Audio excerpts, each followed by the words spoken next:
Galatians chapter 1, verses 15 and 16. But when God, who had set me apart even from my mother's womb, and called me through His grace, was pleased to reveal His Son in me, so that I might preach Him among the Gentiles, I did not immediately consult with flesh and blood.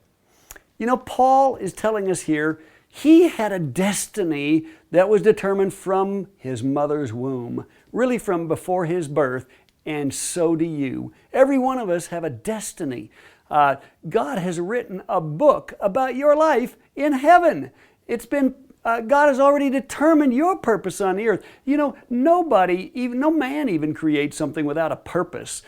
Can you imagine if when the Boeing company created the Boeing 747, they spent all those years designing it, planning for it, and they build the first one, they roll it out of the hangar or out of the factory, and the president of the Boeing company looks at it and says, "What's it good for? What are we going to do with it?" No, of course not. They knew the purpose before they created it. God knew your purpose before He created you.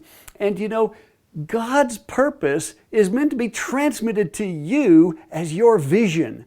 What is vision? Your vision is the fulfillment in destiny of your purpose. If we look back in verse 5, it says in verse 5, chapter 2, verse 5, "But we did not yield in subjection to them." That is not the one that I want. The one that says that Paul was predestined even before the foundation of the earth.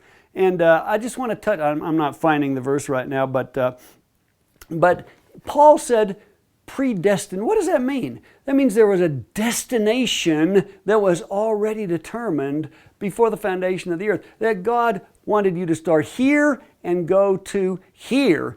Now that doesn't mean that's automatically going to happen. Do you know there's a battle over the journey of your life? And it's critical for you to grab hold of the destination that you're to go toward and to fight. But enjoy the journey. Honor the journey. You know, many people don't like the journey. They just want to get to the destination. No, a lot of the power and the fruit is actually in the journey. So it's critical for us to understand what's the destination God has determined for us. How do we get there? And then enjoy the journey. You know, if a person really doesn't understand his purpose, he or she will allow circumstances and the visions of other people to control his life. A man that doesn't know his purpose is just subject to the purposes and visions of others. He'll just do what other people tell him because he doesn't know what he's been created for. You've been created for a unique purpose. Don't abandon your destiny. Don't abandon your purpose. God has determined the destination, but the enemy wants to stop you from getting there. And it's amazing for me to find that, do you know that most people plan their vacations with more care and more planning and preparation than they plan their lives? People don't plan their life, they plan their vacation. You know why? Because they get so burned out fulfilling the visions and dreams of other people that they need a vacation just to recover. I think it's easier for people to escape than to change. You know, an interesting thing, 100 years ago, people didn't prepare their children to have an occupation or a job. People prepared their children to fulfill a calling. Now that's a powerful, powerful thing. I believe God has a calling for everybody. A lot of times people just think a calling, that's only for missionaries and pastors and evangelists. No, no, no, no.